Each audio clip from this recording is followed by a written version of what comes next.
I'm Gray and this is Hub Guitar. Now if you're here today, it's probably because you're having some weird problems with your guitar. You're hearing some buzzing noise, like this, or sometimes you might actually have two notes that play the same pitch. So these are a couple of examples of the problems that you can encounter due to low humidity. This is one dry guitar, and I'm going to show you what I would do with a guitar like this to address the problems that we're having with it. All right, so if you're wondering if you're having a problem with low humidity, you want to get what's called a hygrometer. You can get one of these for only about 10 bucks, and it's one of the best investments you can make because you can just put this on your desktop and every day you can monitor the humidity conditions inside of your room. So when do you need to act? Well, guitars like a humidity around 35 or 45% and not much lower than that. So you'll start to see some minor problems when it gets underneath 35%, and you'll start to see bigger problems when it gets underneath 25%. If it falls underneath 20%, then it's getting pretty serious. So you want to be aware of the humidity levels. Now, this will also be helpful if you have one of those machines, those humidifiers that actually disperse vapor into the air, because then you can monitor how effective it is. All right, now, if you're dealing with a guitar that's already gotten very dry, which is why you're probably here, then it's ideal to get a humidifier that's specifically intended to help you address that. So this is the Dampit, and this is a very large humidifier that holds a lot of water. When I'm dealing with a serious problem, this is the first thing I go to.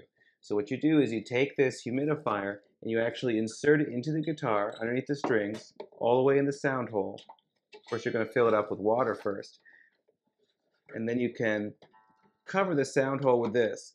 Now that works very effectively because the treated side of the guitar wood, that's the painted or varnished side, there's not a lot of vapor exchange happening from that side. So a lot of the humidity that's being lost is actually being lost from inside where it's untreated and moisture can more freely enter into the membrane of the wood. When you're filling this humidifier, you want to be careful that you don't overfill it. It's actually a sponge inside, so if you put too much water in, you're going to end up with some dripping, and you can actually have drops of water inside of your guitar. That's really not ideal. So after, what you do is you dunk it in some water and kind of massage it so that you can get all of the water into the sponge. Then you take it out of the water and you're going to just kind of gently squeeze just to get any excess water out. You know, you can kind of use your own judgment. You basically don't want it dripping.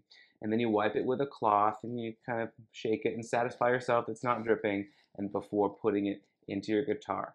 So this is what I prefer if I'm dealing with a problem that's already gotten serious. If I put this humidifier in this guitar, I would expect within 1 to 2 days I'm going to pull it out and it's going to be totally dry, and actually gets hard when it gets dry. Now, if you're not dealing with a low humidity problem yet and you're just trying to prevent one from happening, I highly recommend the Oasis Humidifier. So I'm going to tell you how to use this humidifier. You just unscrew this cap here, and once you've done that, you're going to see that if you look in the humidifier, all this kind of stuff inside can directly sort of drip out. So you want to be careful not to dump out the contents, because there is a sort of gel in there that's an absorbent gel. You don't want to spill that out.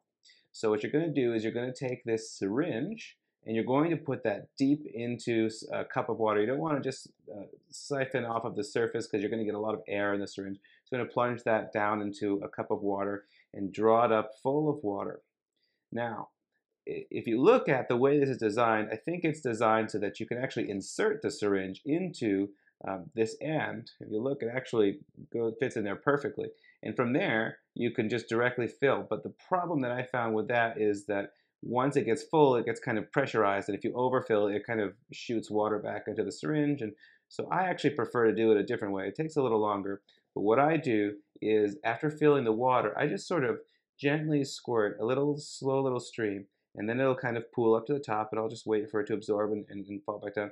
And I continue that process until I've got it full. And that's how I avoid overfilling it and the spilling out the gel. And by the way, once you've filled it, do not squeeze it, because that's going to make everything just kind of shoot right out of there. So I found that if a guitar is especially dry and I put this humidifier in the guitar, this is going to be completely empty in 1 to 2 days. And you'll know with this humidifier, you'll be able to look at it and tell that it's dry because it actually shrivels up like a raisin, and you can tell that it's completely out of water. Next, we're going to talk about a kind of more homemade solution. This might end up being a little bit controversial, but this is something that I've done for my guitars when I didn't have a humidifier handy.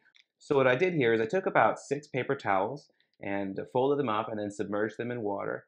And then I wrung out some of that extra liquid and put it inside of this freezer bag, which is a nice thick plastic wall. Now, in the past, I've actually used this as a sound hole humidifier.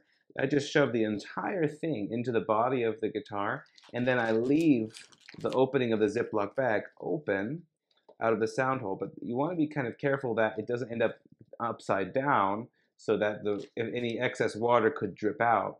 Another use for this is you can actually use this as a case humidifier. You just put the guitar in its gig bag or in its hard shell case, and you find a place for this where you can set it down and leave that open. But you want to make sure that there's an opening, and you want to make sure that the case doesn't get turned upside down and potentially have some water leaking out from that. So this is a homemade solution that costs less than $1, and it works perfectly fine if you're having a serious problem. It's going to help you get moisture back to your guitar. You just want to be careful that you don't expose your guitar to actual water droplets. All right, so did these tips work for you, or do you have any other suggestions or ideas? Leave me a comment below. I'll be sure to check it out.